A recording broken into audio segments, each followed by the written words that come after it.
आप देख रहे हैं ENI live next generation media.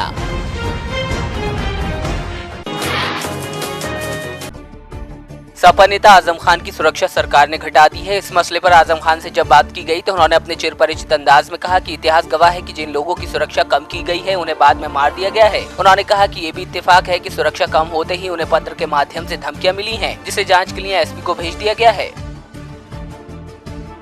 Security कम कर दी है, जाहिर है इतिहास तो यही है कि जिन लोगों की सुरक्षा कम की गई फिर उन्हें मार दिया गया बाद में।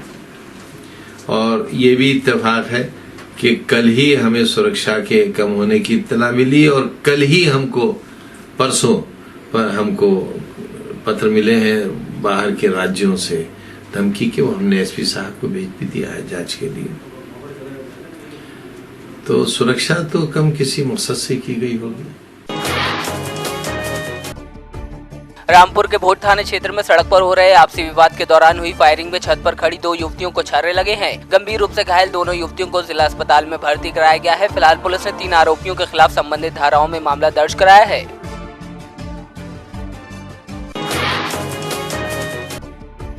3 तलाक के मुद्दे पर जहां पूरे देश में बहस छिड़ी है, तो वहीं यूपी में नेता प्रतिपक्ष और सपा नेता राम गोविंद चौधरी ने कहा है कि ये मानव स्वभाव है और पति पत्नी के बीच झगड़ा होता रहता है, कभी ज्यादा और कभी कम। लिहाजा बीजेपी द्वारा 3 तलाक के मुद्दे को उठाना बेमतलब है।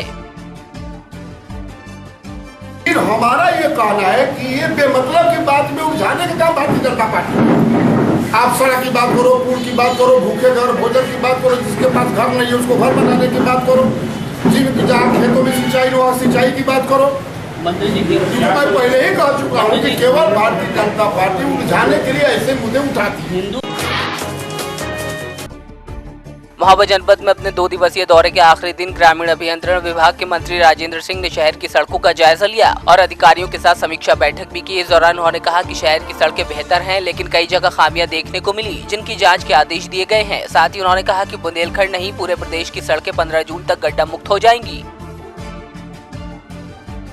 15 जून तक सड़कों को गड्ढा मुक्त करने का निर्णय हमारी सरकार ने लिया है। तो प्रदेश की सड़कों का लिया है, उसमें कवरई क्षेत्र की भी सड़कें आती हैं और मेरा प्रयास होगा कुछ जो खनन के बारे में जो शिकायत थी हमारी सरकार ने उसे मजबूती से रोका है। और आप भी प्रशंसा करेंगे कि पहली बार अवैध खनन पर हमारी सरकार ने रोक लगाई और पूरी तरह से वो रोक लगी हुई है। अल्पसंख्यक राज्य मंत्री मोहसिन रजा सुल्तानपुर पहुंचे। यहाँ उन्होंने सीएम योगी आदित्यनाथ की शान में जमकर कसीदे पढ़े। उन्होंने सीएम योगी और पीएम मोदी को आने वाले समय का महापुरुष करार दिया। तो वहीं मोहसिन रजा ने विपक्षी दलों पर जमकर हमला भी बोला। जो विश्वास किया है भारतीय जनता पार्टी पर और आदरणीय मोदी जी के ऊपर, उस विश्वास पर खरा उतरना सरकार की प्राथमिकता है। और आदरणीय योगी जी के नेतृत्व में सरकार पूरी तरीके से प्रतिबद्ध और अपने एक कहीं ना कहीं हम उस राह पर निकल गए हैं। 100 दिन का रोड मैप हमारा ये है कि हम चाहते हैं कि पहले प्रदेश की जनता की जो मूलभूत परेशानियां हैं उसको दूर किया जाए। चूँकि ये सरकार आपकी है, जनता की सरकार है, जनता की जो परेशानियां हैं उसको प्राथमिकता पे दूर किया जाए। प्रदेश की योगी सरकार द्वारा अधिकारियों से उनकी संपत्ति का ब्यौरा मांगने की दी हुई तारीख पर ब्यौरा न दिए जाने पर केंद्रीय पंचायती राज मंत्री नरेंद्र तोमर ने कहा है कि जब हड्डी मुड़ जाती है तो उसे ठीक करने के लिए फिजियोथेरेपी करनी होती है। तो वहीं कन्नौज पहुंचे मंत्री नरेंद्र तोमर ने पहले अपने कार्यकर्ताओं के साथ बैठक की और फिर स्वच्छ भारत अभियान के तहत रेलवे स्टेशन पर झाड़ू लगाई। देखिए, लूट घसोट तो होती रहती थी, क्योंकि एक लंबे कालखंड तक कांग्रेस, बसपा, समाजवादी पार्टी जैसी पार्टियां सरकारों में रहीं और उन्होंने अपने संस्कारों को राजनीतिक संस्कार के रूप में तब्दील कर दिया। लेकिन मुझे प्रसन्नता है कि अब देश के प्रधानमंत्री बहुत तेज़ी से और कठोरता से पारदर्शिता के लिए और ईमानदारी के लिए काम कर रहे हैं। लोग इस दिशा में बढ़ रहे हैं और आने वाले कल में हमको सफलता मिलेगी। कुशीनगर के सेवरी थाने के सरगटिया कनपट्टी गांव में अंधविश्वास ने 2 मासूमों की जान ले ली। झाड़ फूक के दौरान एक बच्चे की मौत के बाद परिजनों ने दूसरे परिवार पर भूत चढ़ाने का आरोप लगाते हुए हमला करके 3 वर्षीय दूसरे बच्चे को मौत के घाट उतार दिया, जिसके बाद हुई मारपीट में एक मासूम और एक महिला गंभीर रूप से घायल हो गए, जिन्हें इलाज के लिए जिला अस्पताल में भर्ती कराया गया है। दोनों की हालत नाजुक बनी हुई है। वहीं एक साथ 2 मासूमों की मौत के बाद इलाके में सनसनी फैल गई और बड़ी संख्या में लोग घटनास्थल पर पहुंचे। लोगों का कहना है कि घर में 3 दिन से तंत्र मंत्र का खेल चल रहा था। फिलहाल पुलिस ने 2 आरोपियों को हिरासत में लेकर जांच पड़ताल शुरू कर दी है।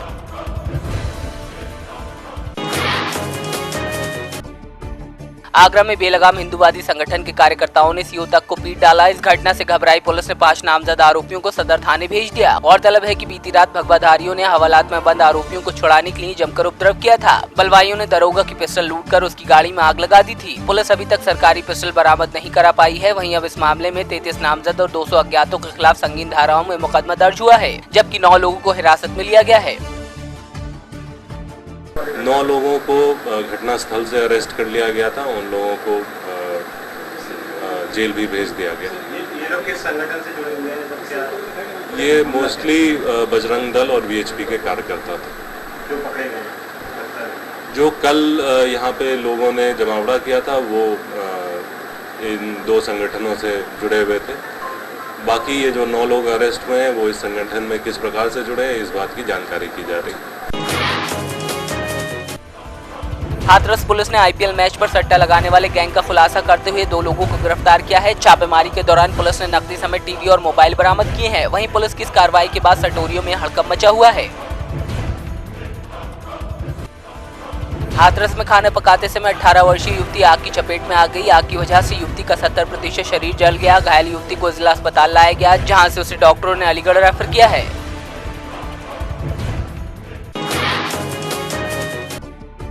संबल ब्लॉक के ग्राम चमरौवा में लाखों की लागत से बना प्राथमिक स्वास्थ्य केंद्र अपनी बदहाली पर आंसू बहा रहा है। यहाँ ना तो कोई डॉक्टर आता है और ना ही कोई कर्मचारी। मरीज आते हैं लेकिन मायूस होकर लौट जाते हैं। ग्रामीणों की माने तो साल 2015 में ये स्वास्थ्य केंद्र बना था, तब से लेकर अब तक डॉक्टर और कर्मचारी की तैनाती यहाँ नहीं हुई। स्वास्थ्य केंद्र कूड़े के ढेर में तब्दील हो गया है। प्राथमिक स्वास्थ्य केंद्र है ये अस्पताल, ये जब से बना है लमसम 2005 में बना था।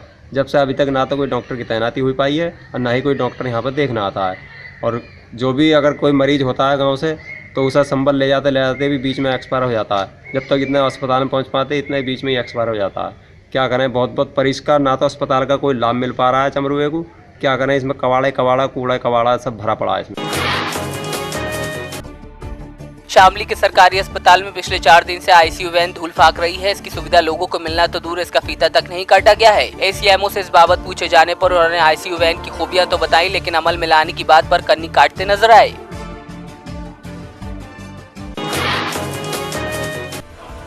शेखपुरा के बरबीघा मुख्य सड़क पर दर्दनाक हादसा पेश आया। सड़क हादसे में बाइक सवार सिविल कोर्ट अधिवक्ता की मौत हो गई। तो वहीं हादसे के बाद मृतक के परिवार में कोहराम मचा है।